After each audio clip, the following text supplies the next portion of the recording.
واذكر في الكتاب إبراهيم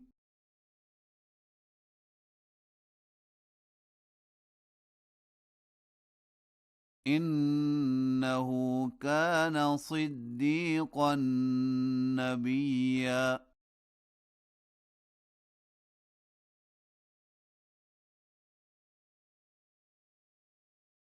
إذ قال لأبيه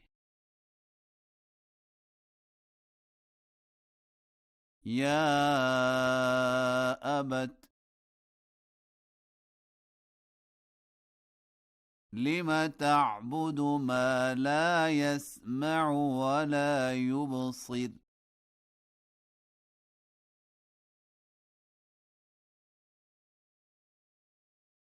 ولا يغني عنك شيئا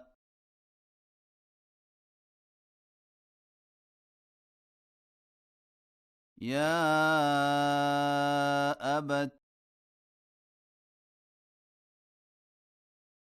إني قد جاءني من العلم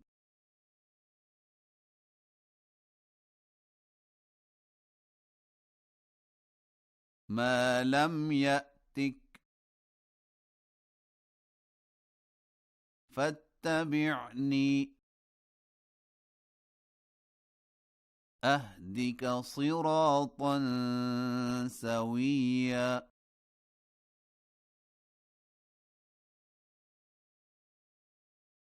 يا أبت لا تعبد الشيطان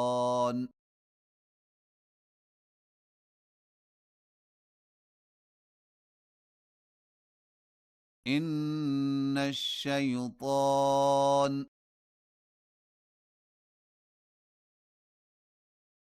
كان للرحمن عصيا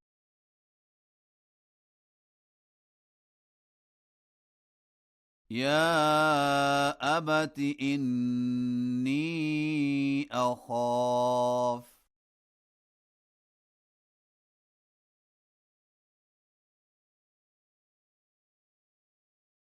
أن يمسك عذاب من الرحمن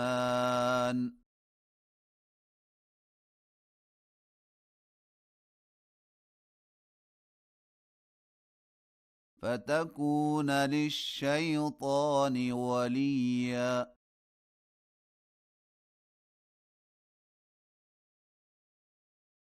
قال أراغب أنت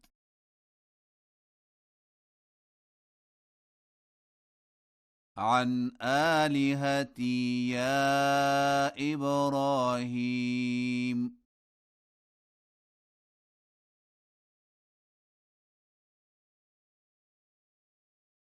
لئن لم تنته لأرجمنك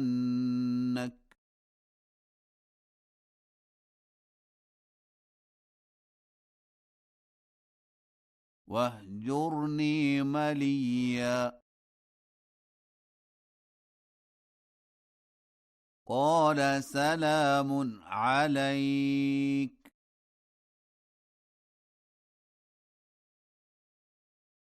سأستغفر لك ربي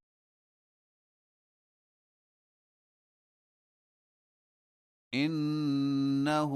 كان بي حفيا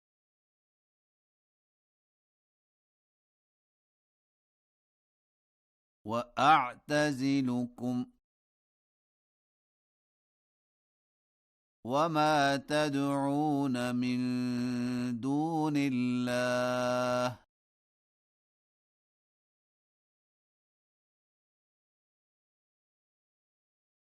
وأدعو ربي عسى ألا أكون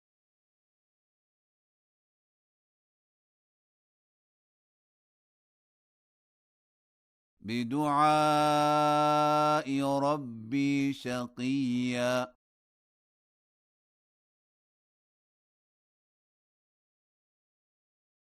فلما اعتزلهم وما يعبدون من دون الله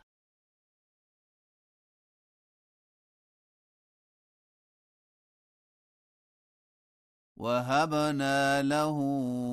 إسحاق ويعقوب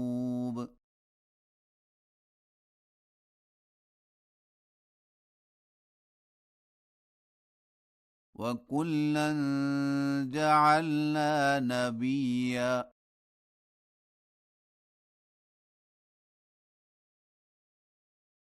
ووهبنا لهم من رحمتنا